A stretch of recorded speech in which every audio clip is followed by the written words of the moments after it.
선생님들을 위한 연수를 마련하였습니다.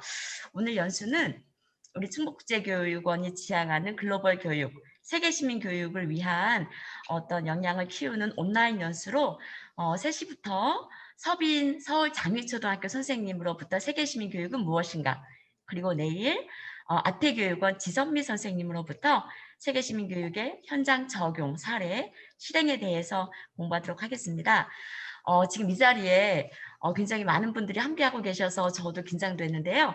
영어 원어민 선생님들, 한국인 교사, 그리고 중국어 원어민 선생님들 여러분들이 함께하고 계십니다. 자, 잠깐 영어로 소개를 할게요. Hello, I am Liu Hyo-soo from Chungju and Bukbul branch. So today we are having a special lecture on global citizenship for the teachers of CBIEI. Initially, this lecture was planned for Bukbu and Chungju branches on program for building teachers' capacity for international education, especially during pandemic. So, but we have had a proposal to expand this lecture for all teachers of CBIEI. So the schedule and contents are as followed. 영어, please. English slide. Okay. So I'm so honored to and nervous a little bit to have you here, and I hope you have helpful and meaningful time throughout this. So 좀 더 여기 원어민 선생님들이 훨씬 많으셔서 저희가 원어민 진행자와 함께 하기로 했습니다. 북부 분원의 루크 와일리 선생님이신데요. 강의와 함께 필요한 질의응답, 토론 도와주실 거고요. 바로 이어서 제가 루크 선생님께 호스트를 넘기면서 저는 인사하도록 하겠습니다. For the better communication between the lecturer and the English teachers, we are having a new host. He will help us with the Q&A section and debate after the lecture. Okay, please welcome Luke from Bukbul branch. Please, Hello Luke. there. Thank you. Hello, can you all hear me? Yes, okay. It is very good to see so many familiar faces from previous meetings and Zoom calls. And it's also nice to see so many new faces here. I hope the new people here will really enjoy what the branches do and their different attitude toward teaching English. So, my name is Luke, in case you do not know. I came to Korea last February, and this is my first time teaching properly. And I'm quite happy that I got out of the UK for this whole Corona thing. I think I dodged a bullet on that one. So this lecture will be 90 minutes. Hopefully, we will have a 5 to 10 minute break in there, but that does depend on timing. But there should be a lot of speaking. And this particular lecture is going to be about global citizenship, something which, if you've worked in this branch for a while, you've probably heard a lot. If you have just started, you might have heard it once or twice. So this will be about the image of global citizenship and explaining what that means. We will also be looking at human rights in a global context and what can be done to advance them, and looking at the tools and goals of the Hope is Education org.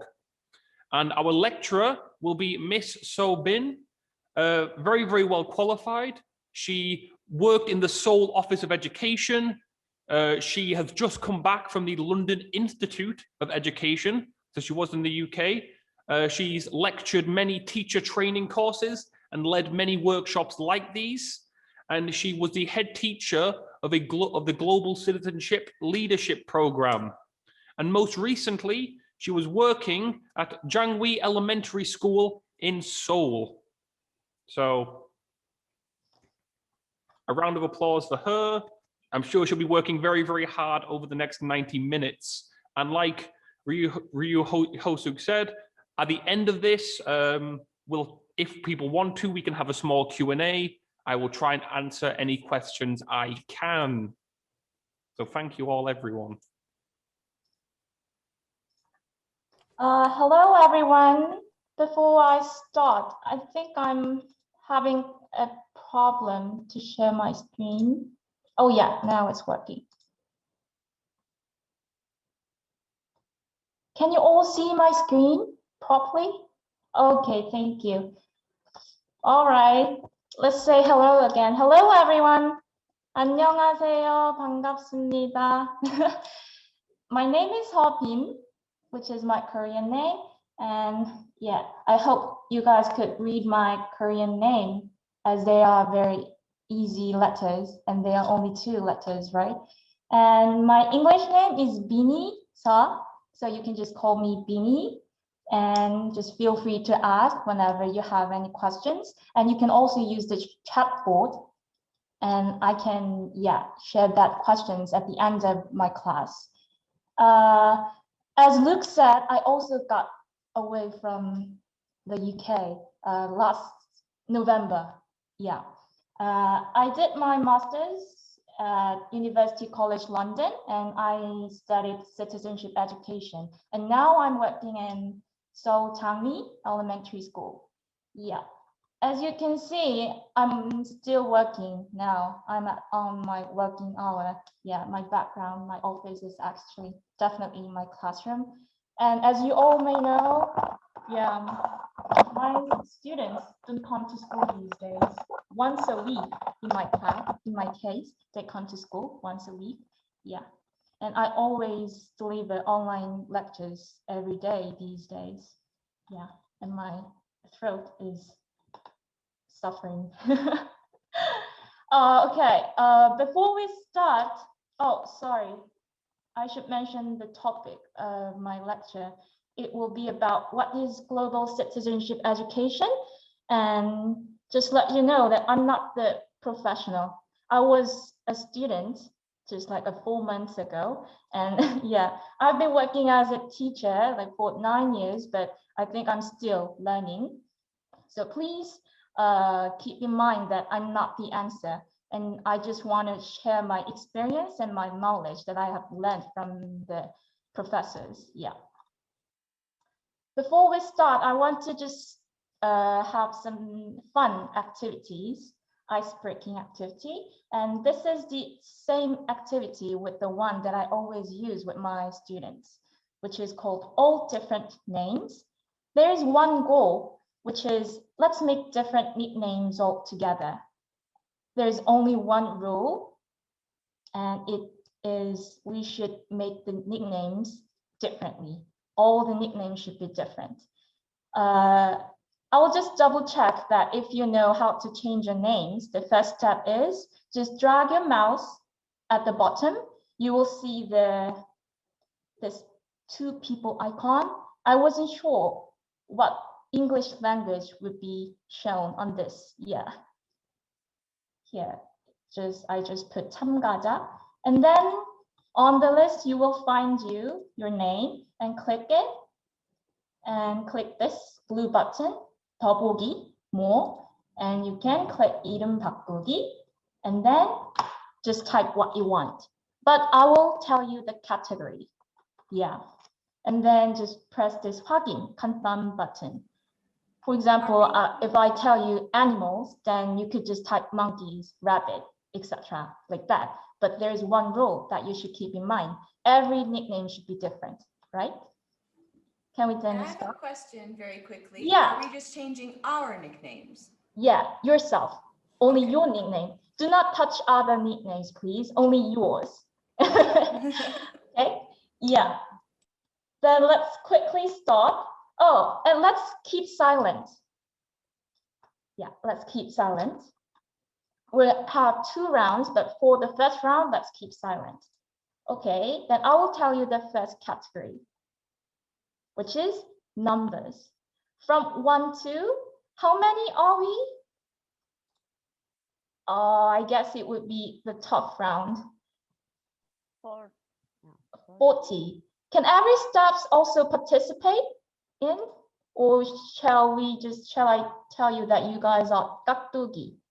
Do you know 깍두기? What 깍두기 means? It is one of my favorite words, Korean words. I think it's very lovely. When I say you are 깍두기, then I know that you're doing a hard job, so I respect your working, so you can just relax. So if staffs don't want to participate in, then you can just be 깍두기. And let's just change our names into numbers. it can be kind of 눈치 game. Like you gotta look side by side if it is a like offline activity, right? Then let's start. Oh, you guys already started.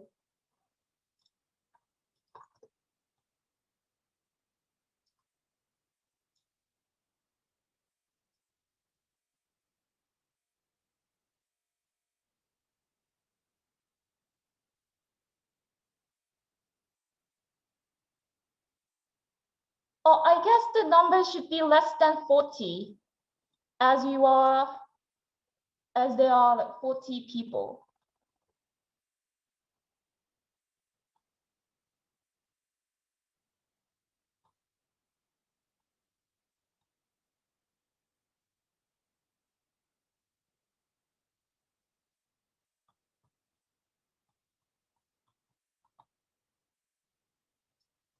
Okay, I will say this was a practice game trial. I think it was a tough one. Yeah, for the first round. Normally there are like 20, less than 20 students these days in Korean class. So I always, do this kind of ice-breaking activity. And there's a second category, which is linked to our topic. Names of nations. Let's start.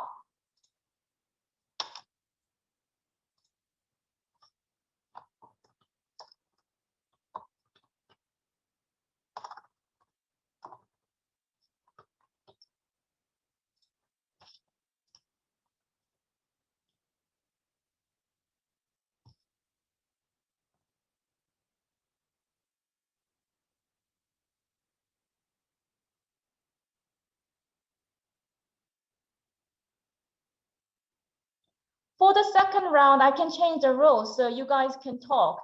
Then like students can talk. Oh, there are 2 Canadas, something like that. Oh, there are 3 Canadas. So you can help each other to reach one goal altogether.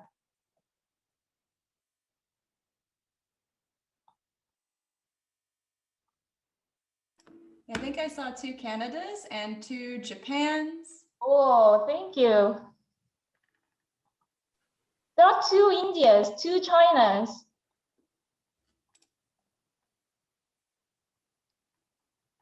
2 Koreas. I like Fire Nation. Nice. Wow, Vatican City, that's very good. Hold on. Oh, I guess, yeah, we're done. Succeed. Oh, still 2 Koreas.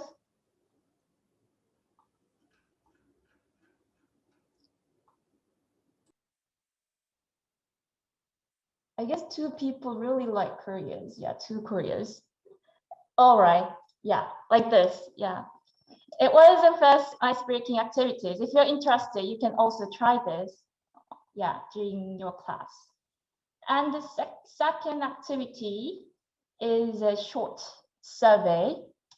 I guess many of you already know this website. Now you can go on to this website and type these numbers, codes, then you will see this question. What subject have you learned? But the subject should be linked to GCE, such as like citizenship education or ethics or something like that. So please type the name of the specific subject that you have learned when you were a student.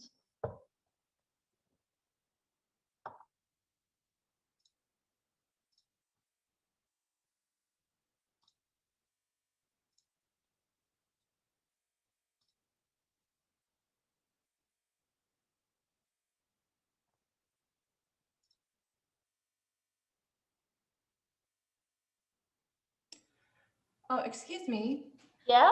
I typed in menti.com and I'm trying to type in the code, but it's not accepting the code. Yeah, same with me. Oh, sorry. I think I made a mistake. Sorry. The code is 9913885. I will quickly All right, revise. so 99. Yeah. 13. Big apology. 99 주석으로 써주세요. 8885. Oh, okay, there we go. Thank you.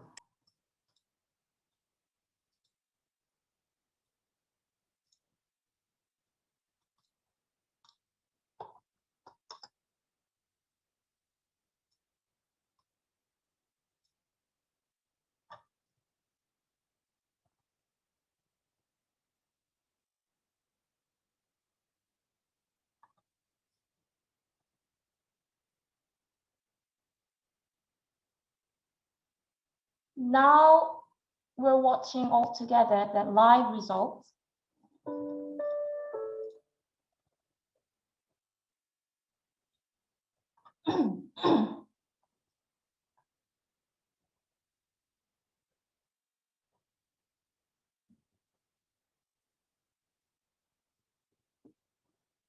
And the biggest words are the most, frequently mentioned words.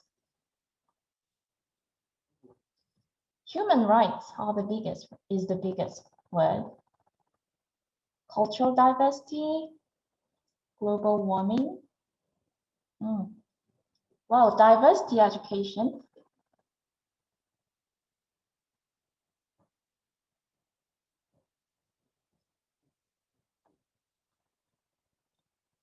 Yeah. The human rights is the most frequently mentioned subject. And I wonder if they were the specific name of the subject or not. Because in my case, if I were to type in, I would just type none because I have no experience of receiving any kind of GCE in Korea. Because in Korea, citizenship education is not the pure independent subject. So yeah, I would have just typed none. Okay, the second question is, which term are you most likely to use in your own experience? It's a multiple choice, like global warming, global education, development education. So you can just choose only one that you think it is mostly, the frequently used word in your own experience. Is this code available? Sorry. Yeah, it says it's not open until the presenter activates it.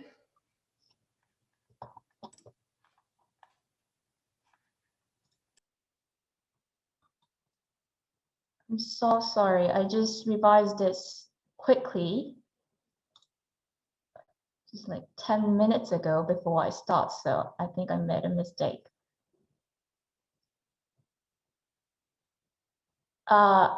It's 7229338.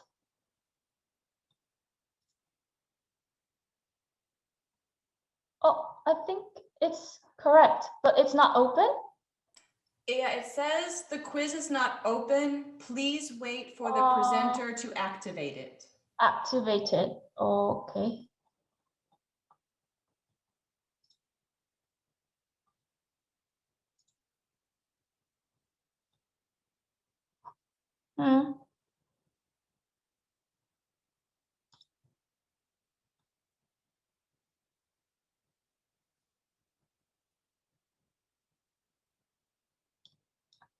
It's still not working, right?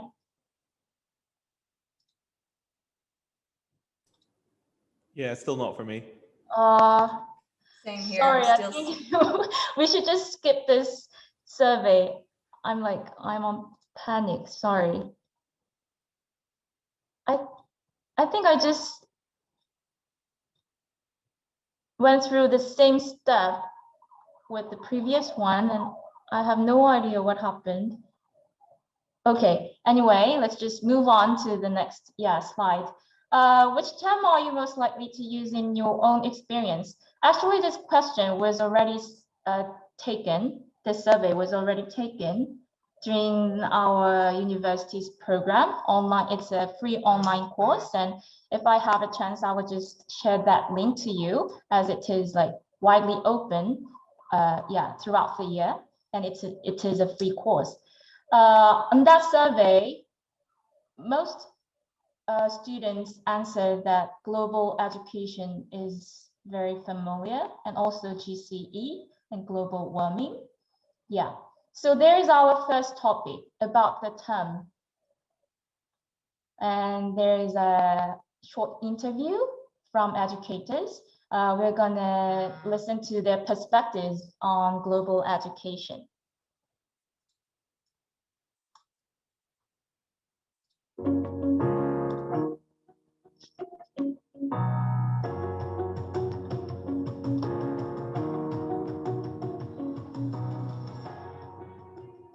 So I tend to use the term global learning at work, as I like the emphasis on the process of learning. I see global learning as a pedagogical response to global issues, where the process or the journey of learning is emphasized. I think in centralizing the learning aspect, global learning can be applicable to all subjects and all disciplines, where students can have their own unique learning experience, but making it relevant to global issues and the wider global concerns that we have. I also think the emphasis on learning challenges us as educators to approach education in a creative, stimulating, critical and reflective way. So I often try to get students to consider alternative perspectives to their own, to make sure that the judgments that they're reaching, maybe we're looking at solutions to a global issue, that the ideas they come up with will take into account multiple views, and not just the normative or the generally accepted perspective on the issue at hand. I think in this sense, global learning allows for a greater room for variety, to explore different views and different realities and different perspectives, and can therefore be a more inclusive approach to education. So for me, it doesn't teach specific values, but instead encourages learners to establish their own opinions and to find a moral position themselves, where they're motivated to do something on their own initiative. The term I would use is global learning, and that has come at the second half of my career, as I began in the 90s, where I was very involved in development education. And as things have progressed, global learning to me is an all-encompassing term that covers the curriculum and all aspects of the curriculum, but the incidental curriculum and learning opportunities too, both formal and informal. The global learning sometimes can be misunderstood due to the word global, because I believe that it actually is all-encompassing with local, national and global aspects. And it begins for your very young children particularly with a very strong connection to their local. And with that connection can then become the ability to engage with national and global issues. I use the word global citizenship education as it is the term that is used most frequently and broadly in South Korea. But when it comes to the meaning of it, though, I think it is quite hard to describe what it means, even though I've been implementing many various activities in the name of GCE. So when I promote GCE, I would say I aim to encourage my pupils to think critically with different views and motivate them participate in making positive changes to the school, to the local community, or sometimes to the world. The term that I use to refer to global education, my preferred term is global citizenship education as a field of study, because I think the whole purpose of the field is to gain a better understanding of the world that we live in and our place in it. I think it's a participatory learning experience, and I think that the word citizenship means that we all have a stake. And I think global is an incredibly important component to the field, because we're all in it together, one world, one earth. I think we need to explore the inequalities and complexities in the world around us.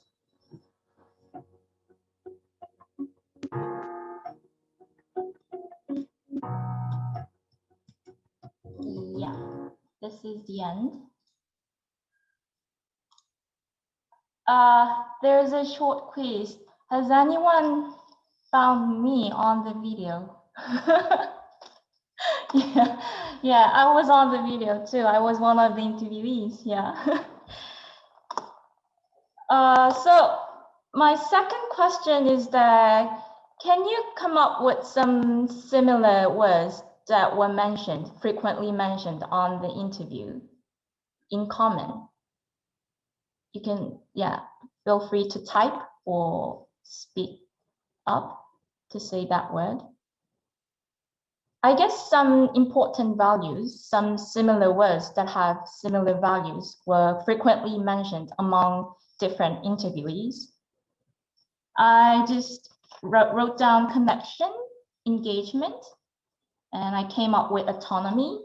And I remember that I used the word making changes.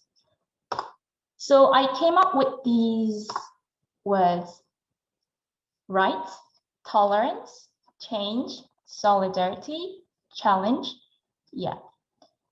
Those values were mentioned importantly in common among interviewees. So there is our second topic. The message is, it's not the term that really matters. All educators say during the interview that these are needed, right? So I think the fact that really matters is that we all agree, educators nowadays all agree with the question why it is needed, no matter what it is called, like GCE or global learning or whatever. And with that necessity, importance, we all agree that these days we got to tackle with the climate change issues, also various environmental issues. And this is the issue which is very serious in South Korea, particularly yellow dust. And also there are some political issues, whether to take different paths or to take actions to collaborate with each other. Also, I shouldn't skip this issue, right? The pandemic around the world. And also, this is the case for the South Korea, exam-based, academic-based, yeah, environment in schools. And also, this is the candlelight movement that happened in 2016 in our country to change the president. Yeah, this kind of issues around the world. So I guess educators all agree with why it is needed, why global learning, global GCE is needed. I think that's the important point, rather than discussing which term is right or wrong. So, in other words, I would like to highlight that it's not a wonderful world, it's just what a crazy world, right? Also, I want to add the concept about the social context. Mostly, typically in Western countries, I found out that citizenship education, or GCE, has been implemented because of the need for political literacy.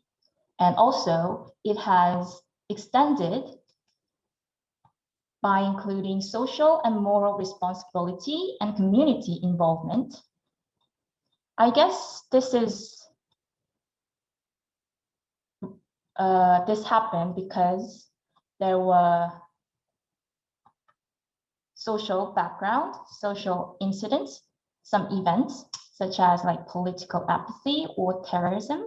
So they all thought that political literacy, multiculturalism, or tolerance they are needed.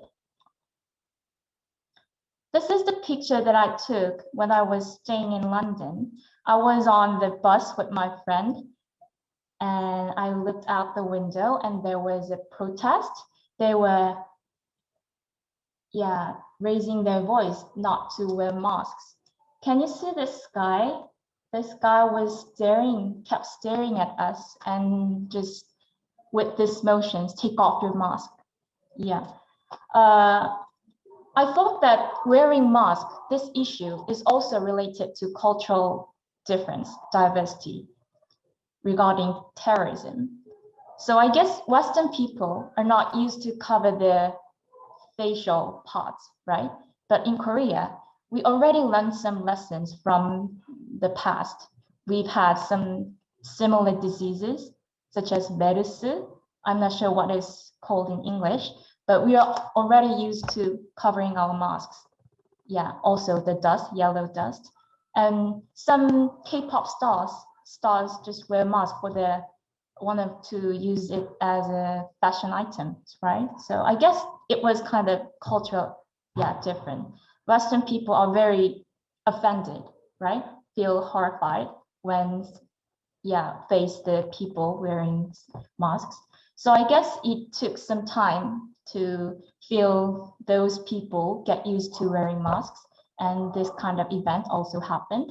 So I think we have to think about the social background context. And this is the case of South Korea.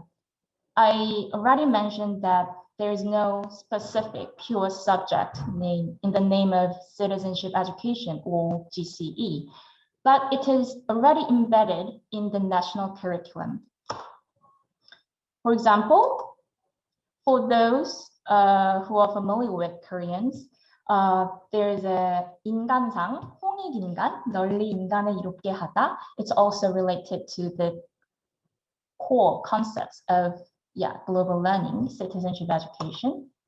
In English, according to the 2015, the most recent national curriculum form, the ideals and objectives of education are related to the concept of 홍익인간. It means contributing to the overall benefit of humankind. I think it's completely against the concept of selfish needs, and it's advocating the sense of community. It's mentioned at the very top of our national curriculum, and it's already related to GCE. That's what I think. And also the specific objectives are also related to some important key concepts of citizenship education and global learning. Democratic citizens participate in the building of democratic state and promoting the prosperity of all humankind. Also, there are 4 objectives on the national curriculum, and I can come up with some key concepts related to citizenship education. In English version, I just highlighted holistic growth and development, creates new things, autonomy, and cultural literacy, multiculturalism, tolerance, pluralism, and democracy. They are already embedded, they are all mentioned, and it should be promoted in all kinds of subjects in South Korea. And also, I would like to mention again the learning environment of South Korea. Students are very pushed to make good outcomes, right? It's very performance-based. And have you ever heard 수능, the university preparation exam? Is it right? 수능, So especially those of you who are working in middle school or especially high schools, all schooling is set out, is planned for the good result of 수능, right?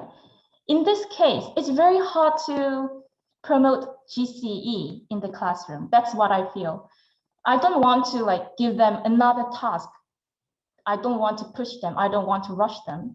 I don't want to make them feel stressed again because they are already stressed. They are all burdened. So I just want to integrate embed some kind of key concepts in my subjects, because I'm going to teach some various activities anyway. Then I'm going to just add some key concepts of GCE and then teach it during the regular class. That's what I do, considering the social context of Korea.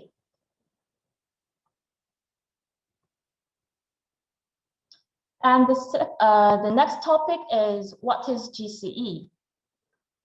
Then what on earth? What is GCE? The content, right? You guys can be curious. I would like to say it can be the image, not what. So we can respect the concept of diversity. Yeah, it's still debatable. And there are no right answers, only one answer, single answers. So I would like to discuss some images of GCE. And the first topic is citizenship. There are 3 images of citizenship that I've learned from during the class. They are status, feeling, and practice. They are correlated each other. And these days, in modern society, I highlighted the second one and the third one. They are more, promoted. They are more asked to be learned among, teachers. Status is related to nationality, and feeling is a sense of belonging in a community, and practice, I would say it can be, participation. So engagement in the community or active citizenship. So nowadays, feeling, the image of feeling and practice of citizenship are more promoted during the class. Then, is it so special? Well, I don't think so. So I just brought one quote that I like. Educators do not need to choose between regular citizenship education and what is commonly known as GCE. In other words, I think we are already doing well in our classroom, right? So I would like to use the term education for cosmopolitan citizenship, because many people get a very short, narrowed view of citizenship education when it comes to the word global. So I just want to say that the images of citizenship has a long history and it's been changing. So I guess we are already doing our job to promote citizenship, and it's been changing because the world is changing, right? So I guess this term is more suitable and feasible these days. The next topic is the tools that I have used to promote GCE. And I think we can take a short break, 5-minute break. Yeah, and then I can move on. Thank you.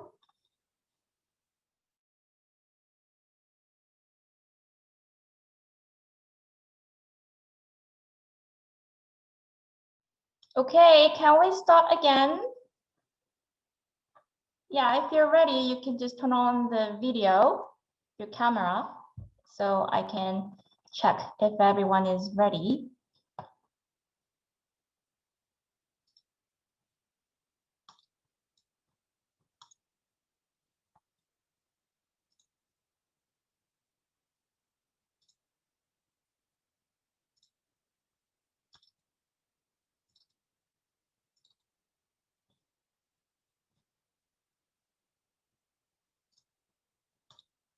Yes, I think I can start again.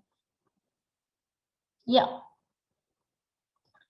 The next topic is, I would like to introduce some tools that I use in my GCE class. And the first one is human rights. Specifically, the child version of human rights is UNCRC, the United Nations Convention on the Rights of the Child. Before I move on, can you please change your names to your real name? I know, I was Tanzania. I didn't realize it for like 40 minutes. Yeah, I will move on. Let's get back to the topic. I want to share the specific articles with you guys so that you can check at the same time.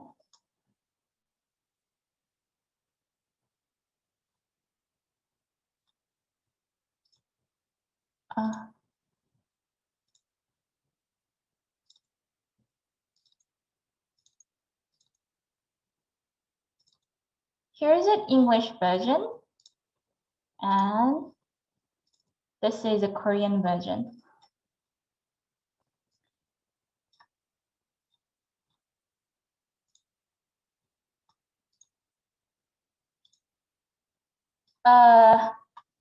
Convention on the Rights of the Child, it has been ratified in 1989. And when it was first developed, people just recognized children as vulnerable subjects.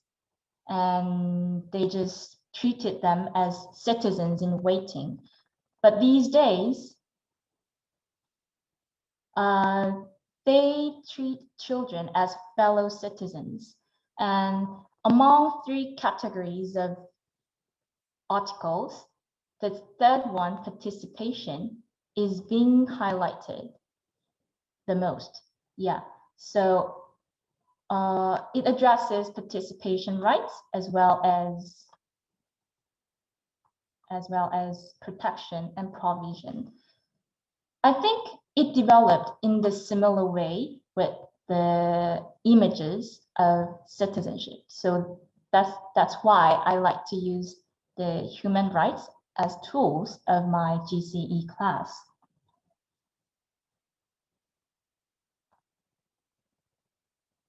I think it's a unique tool for positive change in children's lives because it's the students' participation works as a tool to promote student rights and achieve social justice because it helps overcome barriers for quality of education. And actually, participation is just a human right itself. So I think it promotes GCE very effectively. The second example is the Seoul Students' Human Rights Ordinance. I think it's a great tool when evaluating rights within education. Of course, students can be also evaluate their schooling on their own, right? I will also share this file with you guys. I have the English version of this ordinance.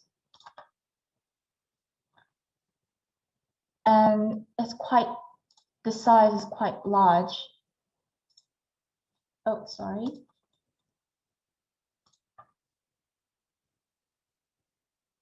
So all schools, including elementary, middle, and high schools in Seoul, they follow the Human Rights Ordinance.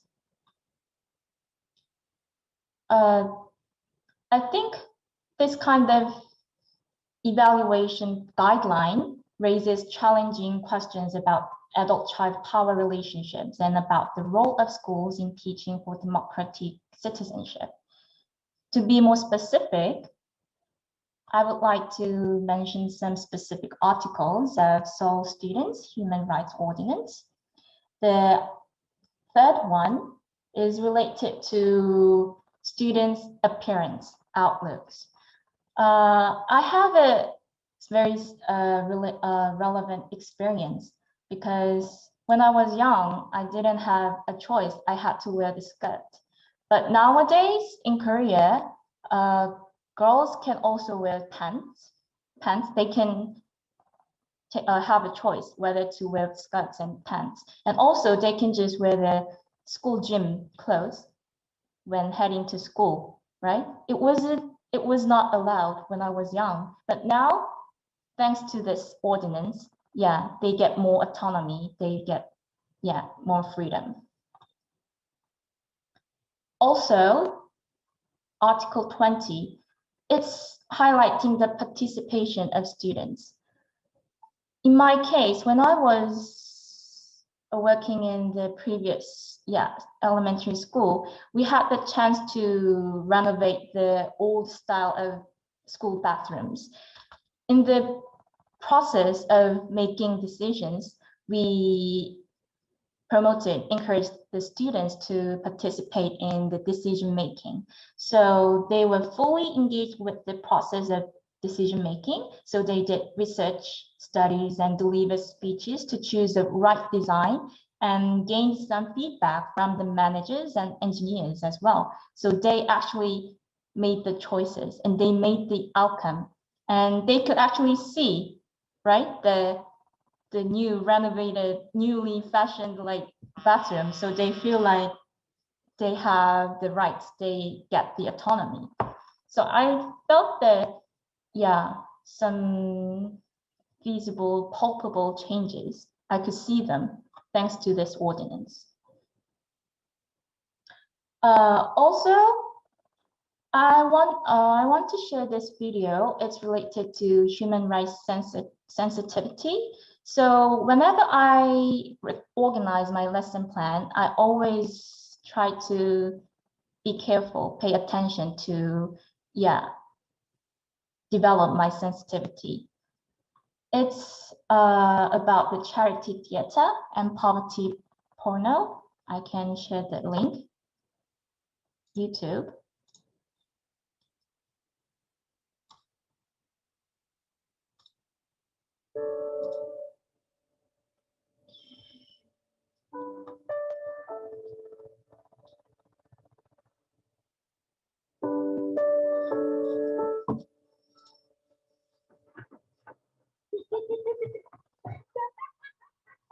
Claire, what are you doing? I thought you could carry bucket on your head. You can't tell me that wasn't fun.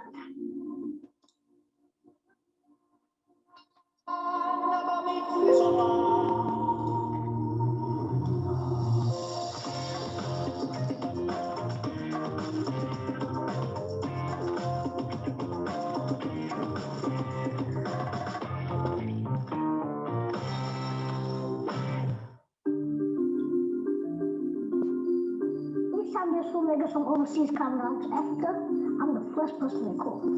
I've got mad skills. Wait for it. Wait for it. That is South Africa. It's my first time in Africa, and as a young mother, I'm really looking forward to meeting the children. Your father, where is he? My father left when I was 2 years old. He went to look for a job, and he never returned ever since. So I've been the man of the house.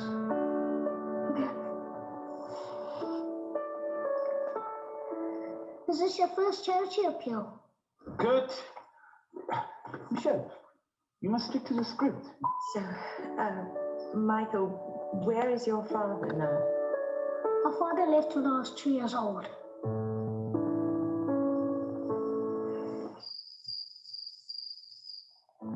The gifts we bring don't mean anything to us, but their faces light up like nothing I've ever seen before. Michael, do you have Danishes in Africa? No. I've got a surprise for you. Thank you. You're welcome.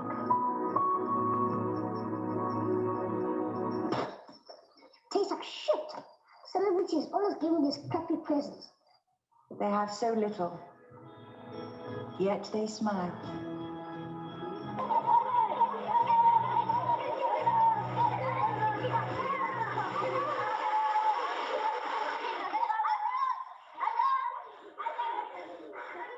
So you see, this is tough business, you know. Sometimes I think about quitting, but then again, it's for a good cause. For only $9, you can make a difference in these poor little angels' lives.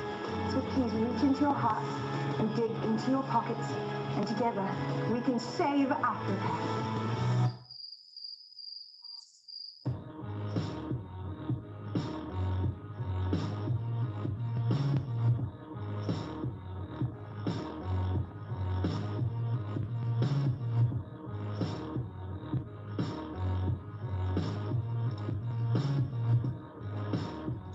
Yeah, how was it? I like to share this video with my students, and I remember every time when I share this video, they really liked it. First of all, this boy is really, cute and funny, right? And very good at dancing. I wrote down some key messages from the boy. Is this your first charity appeal, or it's a tough business? And also, I like this concept, the message: challenge the perceptions, stereotypes, harm dignity. So whenever I design my lesson plan, I always try to, pay deep attention to my scripts, my lines, my talking, my behaviors, my motions, to promote this human rights sensitivity. Also, this is also the case in Korea, I guess. You know, like K-pop star or K-dramas, I guess we easily get excited by putting the letter K from the start. So in the past, when we do like ODA, official development aid, we enjoyed teaching taekwondo. But when we deeply think about it, is it really helpful for them? Like learning how to act, like martial arts? So we should think about that. Is it really helpful? Are we really respecting their rights, their dignity? Also, the second tool is sustainable development goals. I think already many of you are aware of it. I like to bring in SDGs to my specific subjects. I would like to briefly introduce what sustainable development goals are. It was first introduced in 2016 and it's still ongoing until 2030, for 15 years. And the core message is leave no one behind. There are 17 main goals and 169 specific goals. These are English versions of SDGs, and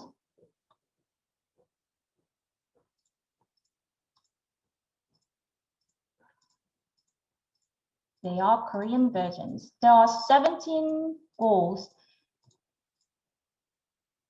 I like to talk about these, introduce these goals and talk about, make categories and make stories with my students during the class. And we can think of 5 groups starting with P. Can you guess this word? You can guess with this green leaf. Plant? Yes, that's correct. And people, and this one, peas. Peas. Yeah, and the orange. Graph, economy. Price? Price. Progress. Power. Power. Poverty? Power? Prosperity. Gotta increase our vocabulary here. Yeah. And the last one, I guess this is, thank you. Partnership. Yeah. They can be categorized again under these topics like this. But before I teach them these 5 categories, I just let them divide freely on their own and then compare the answers.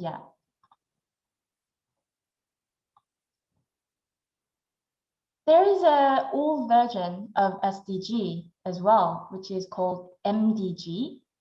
I would like to make a comparison shortly.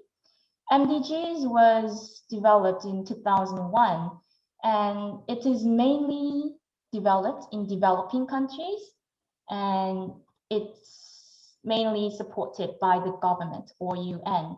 And it used to focus on social development, and also it focused on monetary aid. But SDG is focusing on sustainable development in diverse aspects. Also, it is created in developing and developed countries as well. And citizens and enterprises can also participate in and make actions. And the reason why it is developed is, as I mentioned earlier, there are complex crises around the globe, right? And also, countries are mandatory to make reports, the outcomes, yeah. So what I usually do during my class is that I make stickers of 17 goals and let them make the lesson plan on their own. So they just combine different types of subjects. This is called, it's PE, physical education, music, health education, and ethics. And they come up with, through the discussion, group work, they come up with their own topic of the project. To build up their cooperation skills, they made one project together. And the relevant goals are number 16 and 17. And they made some steps, stages, and some different type of topics inside that project. So they are gonna organize some activities, teamwork, physical activities.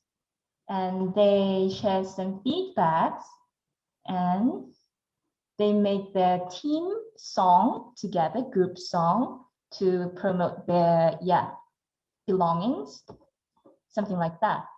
So I let them design and skim through all the textbooks. And I also give them the curriculum, forms that usually the teachers always have them, but I just show them all the objectives of the subjects. So they can just, choose the topics, objectives they like related to these stickers, these goals.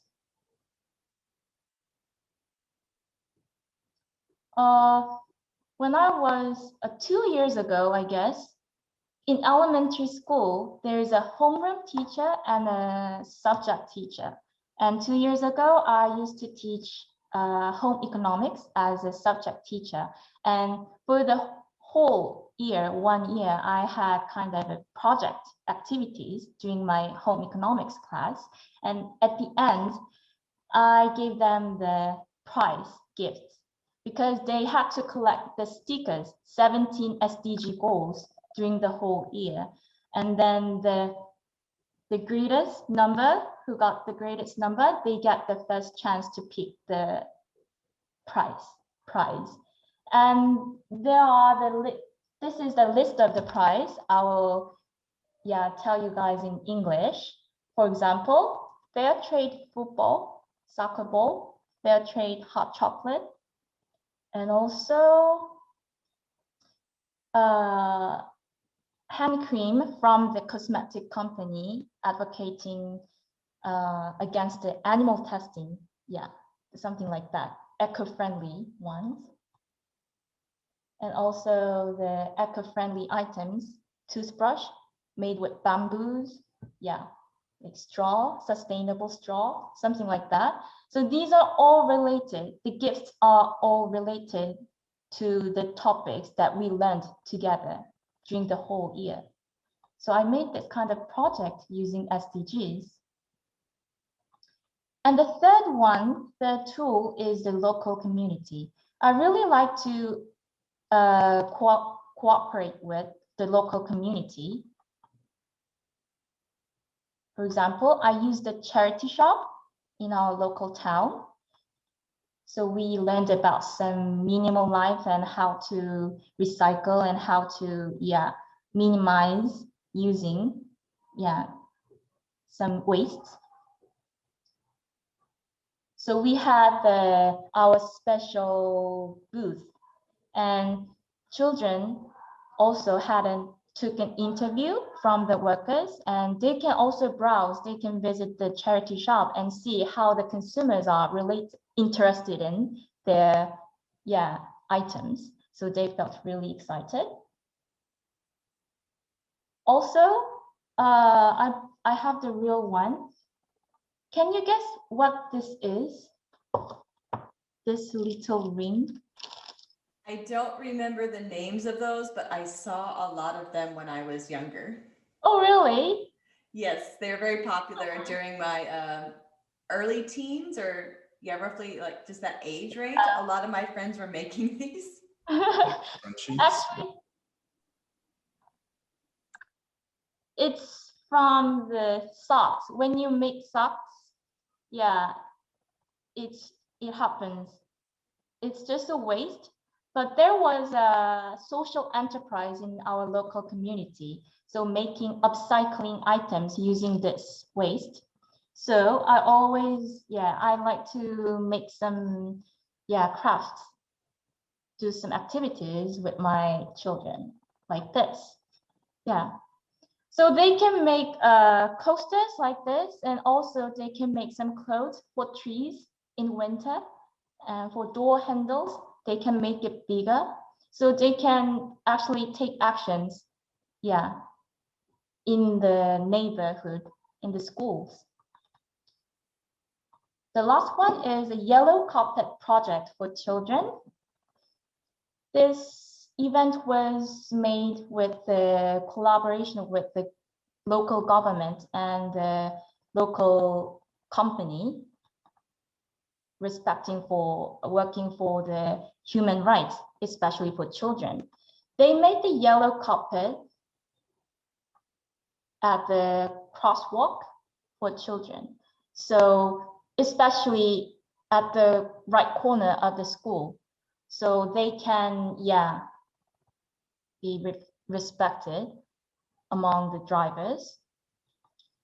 So I did this event on Children's Day. Do you know when the Children's Day is in Korea? It is May 5th. Yeah, so every time when it comes, I always teach them the child rights, CVC, that one that we shared, CRC. And then I tell them to take the photo and share it on our social media.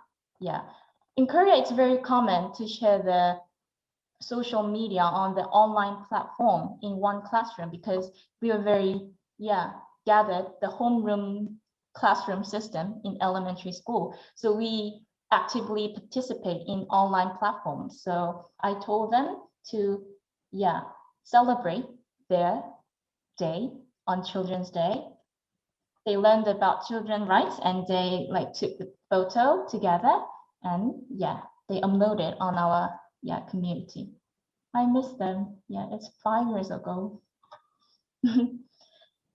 Lastly, I guess it's the last topic. So I want to tell you that it's the teachers who affect GCE, just like I did. This is the title of my dissertation, How Are Citizenship Education Teachers Created? So I tried to look at the barriers and contributions to the development of CE student teachers in my university. So I had a chance to interview some student teachers. And the finding of my dissertation was this: global citizenship education is actually created by teachers. Their roles are very important. For example, I wrote some quotes from my interviews. One student, she was from the immigrant family. So she started living in the UK since 2004. And I realized that she's especially interested in multiculturalism and tolerance.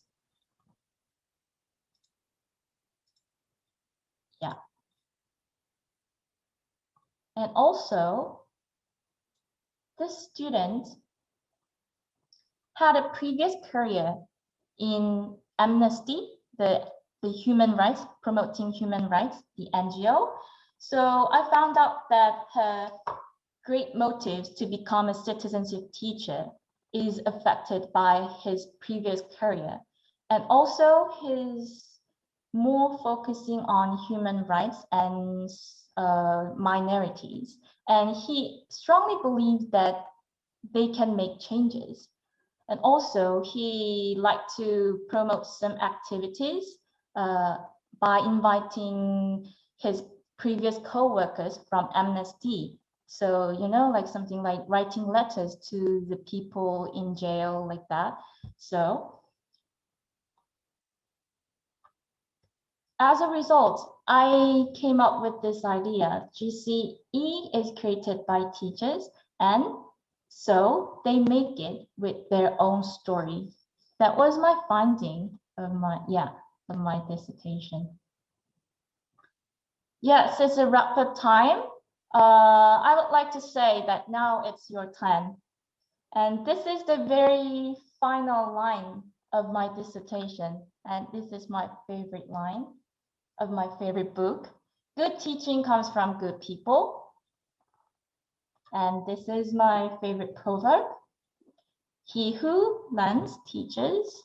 That's why I think I'm still learning.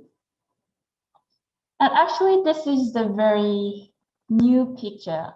I took it last week. Have you ever been to 현대미술관, Modern Art Gallery? I recommend it. Yeah, it's really good. If you have a chance to visit Seoul, it's in 삼청동. Yeah, I took the picture when I visited there, and it just came to my mind.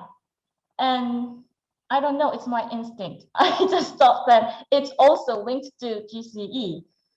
Responsibility that no one had asked for, right? So autonomy is promoted, and intelligent play, sensitivity, tolerance, we have to think others, and the peak is wide, no competition. It is not sharp. Yeah. So I took this picture last week.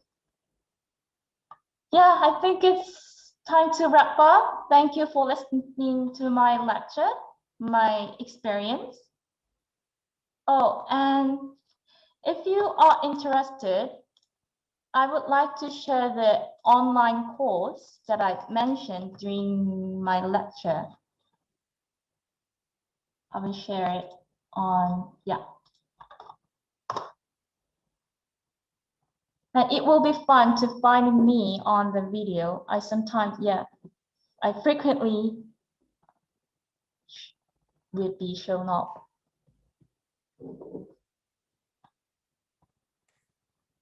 And if you have any questions, please feel free to contact me by email or by phone. Anyways. All right, thank you very much for everything you've shared with us. Thank you very much. Thank you. Thank you. Thank you. Thank you. Thank you. Thank you. 선생님 이제 전달해도 될까요? 어떻게 넘겨도 될까요? Okay, we are having very short Q&A section. So please, thank you for your lecturing. I'm so touched, and then thank you for your sincere talking, and then so wide, it's so too broad for us. You have given us too many things to think about. Anyway, Luke, where's Luke?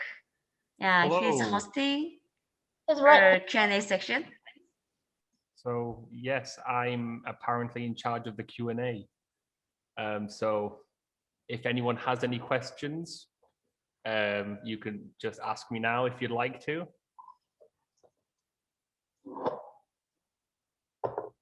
Oh, I'm still working on trying to link up to Future Learn, the link she just sent us. I think we might need a minute or two if we're having to register for it. Yes, just give a moment. Yeah, I was very curious, with it being from concerning children's rights, Do you think that the students were more interested in that particular subject as opposed to the regular SDGs that we usually cover, the 17? Did they care more, you think, about the children's rights? Yeah, because they feel more deeply into it, and they feel, I thought that they felt more, sense of belongings. Yeah. And when they tried to come up with the solutions, they felt more easy. They felt easier to come up with the solutions as well. Okay. Was there, let's see, you gave us a very big picture with about, I think it says about 43 to 44 different children's rights. I'm just curious, was there a particular one the children felt very strongly about? Like no discrimination or identity or keeping families together. Did you notice if there was a particular one they really, really felt strongly about? Let me guess. Let me see.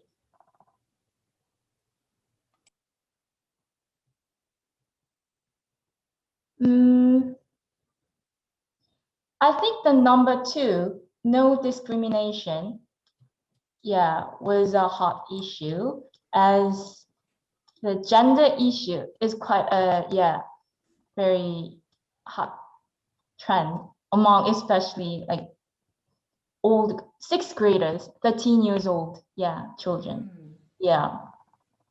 And also 31 for sure, rest, play.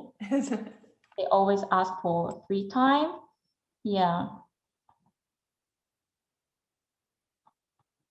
Okay, thank you. I was very curious as to what moved them. Also number 13. They always, when I try to like strictly say something, when I try to insist on my rules, then they just mention number 13 sometimes. You're making tiny lawyers over there.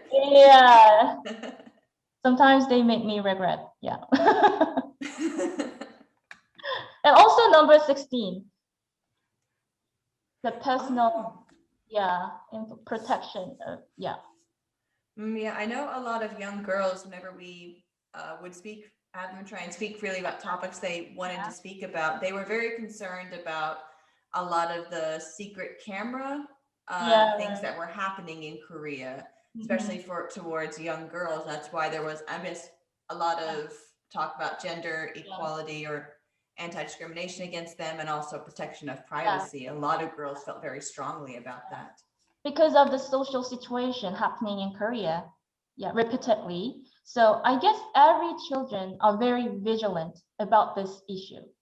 They know how to record, always, when they are like, they feel they are vulnerable themselves. And I heard the story that in the past, there is a place to put their shoes, right, outside the classroom. And teachers used to put their names on it.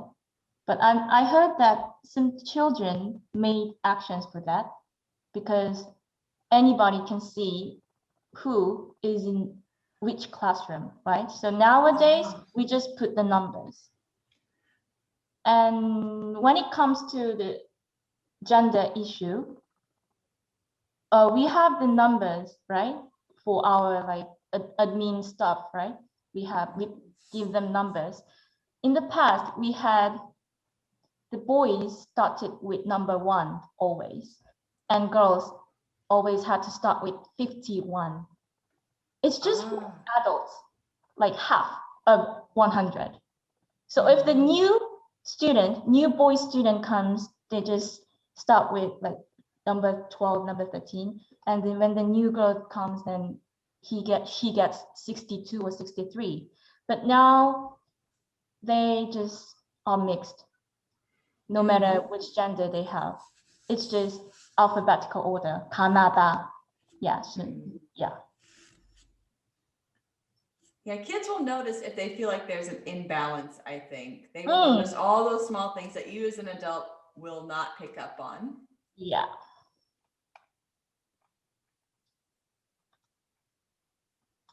Okay, I'll give some more room for other people to ask questions now. I have a question then.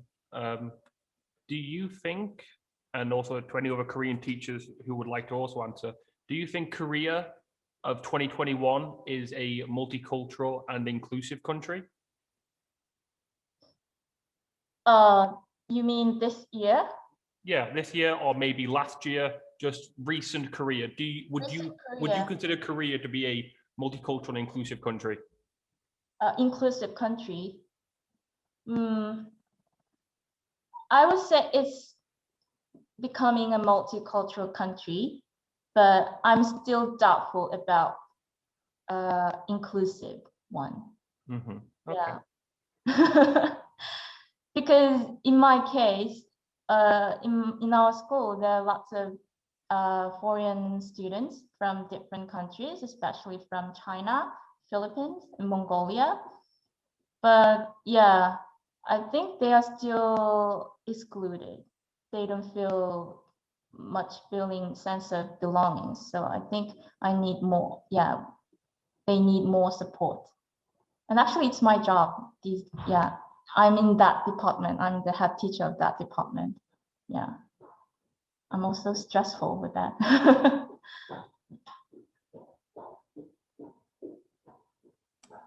Have you ever noticed any issues with students? If like you have any multicultural students, have you ever noticed any issues, and how did you handle classroom inclusivity? To be honest, I don't have much experience in about the multicultural classroom because I had one girl from Vietnam, but she had no problems. She had no difficulties because she was born in Korea. But in this school, because I'm also the new member of here, I came here last November. In our school, there are lots of multicultural children who can't speak Korean, who can't read. Yeah, because their parents can't read and they don't reply with our announcement because they don't understand the language. So I guess some special course and extracurricular program should be needed for them. And actually there's a co-worker with me. I guess she's from different country, from Eastern Asian country. She helps me a lot because she can speak Korean fluently, and I guess she speaks Vietnamese as well. So she's trying to bridge the gap. So whenever I announce the important issue, then I always make a double track. So I always ask her for help to tell other parents who are in vulnerable situation, who can't understand the language, so that they can't miss the chance to have the support. Especially these days in pandemic, I'm in charge of the emergency daycare program.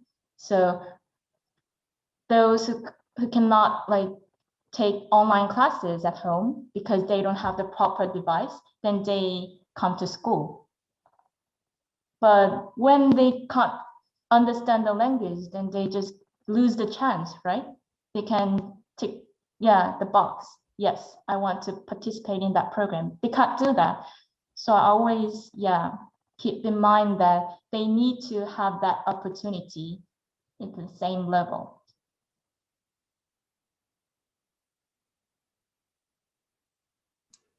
Teacher, lecturer, I have a question. Yeah. Can you hear? Yeah. You're lecturing about global citizenship education, but we are all here English native teachers, English teacher. EPIC is English program in Korea, not global citizenship education. So I think we still have a long way to go to be a competent teacher here. So because our institute name is not English Center, our name is International Education Institute, right?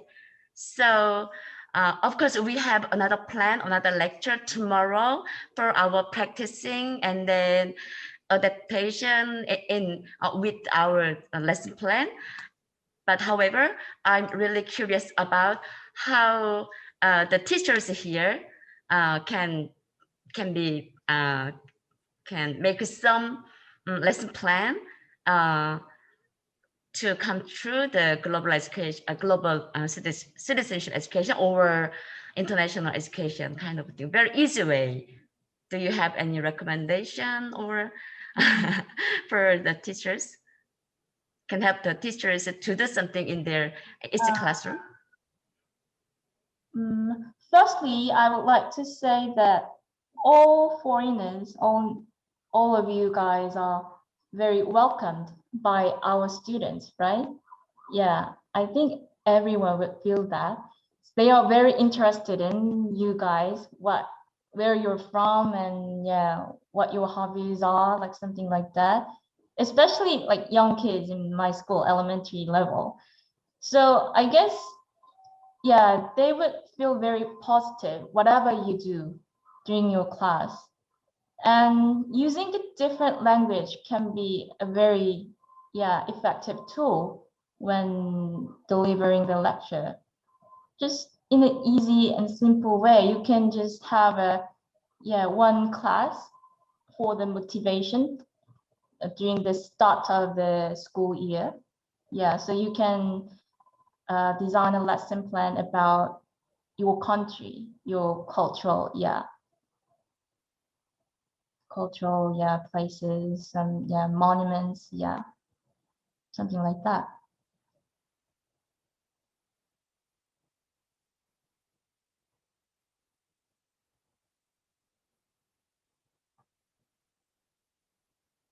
Also, I would like to recommend that enjoy making groups and have a group work. Yeah, it doesn't always have to be a human rights.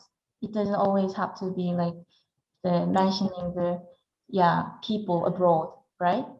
Yeah, cooperation, partnership, respecting the friend right beside me.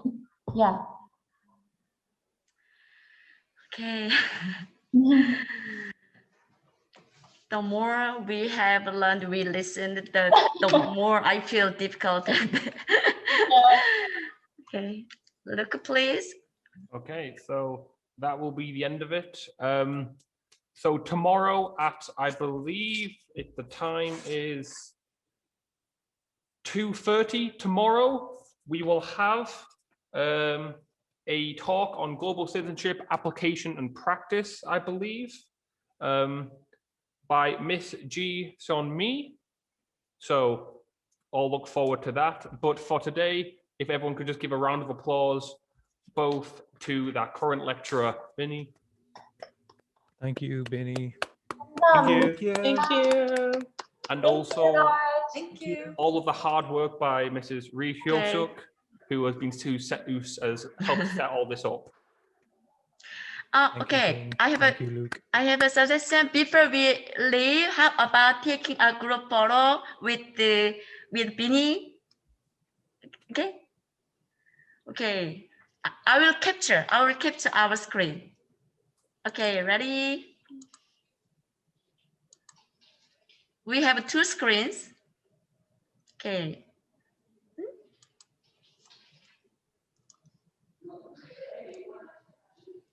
Okay, just a moment.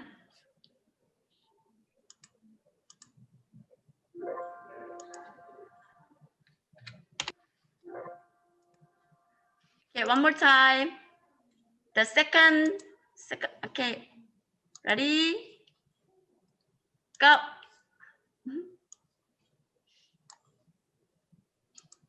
Okay, thank you, teachers. Thank you. Bye. See you tomorrow. Bye. Enjoy the rest of the day. Bye-bye. Bye.